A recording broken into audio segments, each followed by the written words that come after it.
so many questions that I know what the answer is going to be.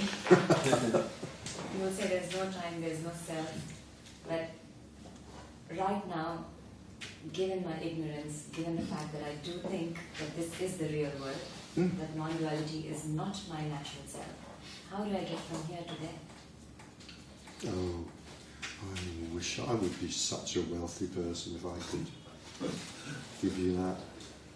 Yeah. It's unknowable. How did you know, there aren't any rules. I mean, I can't remember if I've used this word, this phrase already this afternoon. I may have done, but this is absolute anarchy. There's no guidelines, there's no rules. I mean, this is not a teaching, it's a description. I mean, this gets turned into a teaching quite often. It's quite obvious if you pick up certain books or look at certain speakers on YouTube that it gets turned into a teaching, but it's not. It's just a description of what happens when, if you like, the natural self re-emerges, is a way of putting it. Because we're born into the natural state and then that's lost and then it can re-emerge. And I would be so happy if I could give a prescription or rules or even guidelines. What I could say is it's possible that some relaxation, I've already said relaxation is the key to Buddhahood, quoting a Buddhist of course, those aren't my words. You know, and they're kind of a clue in that, not that I'm telling you or advising you or recommending that you relax, because there's no one who can do that. But there is just the awareness that relaxation can arise. It might arise.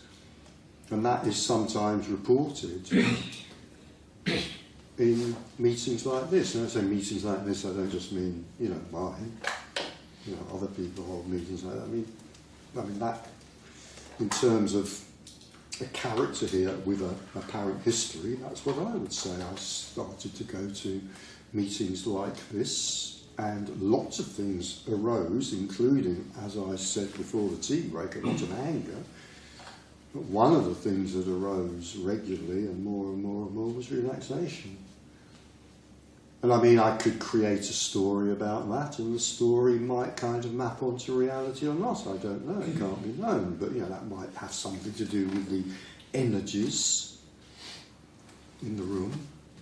I had a host in Germany who used to arrange meetings for me, and she always said energies, which I found very attractive somehow. Something nice about the thought of energies rather than energies, but, who knows? It might be partly to do with the mind exhausting itself and finally giving up. I mean, you started this, but you have lots and lots of questions, and it's kind of like the mind already knows it's not going to get a satisfactory answer.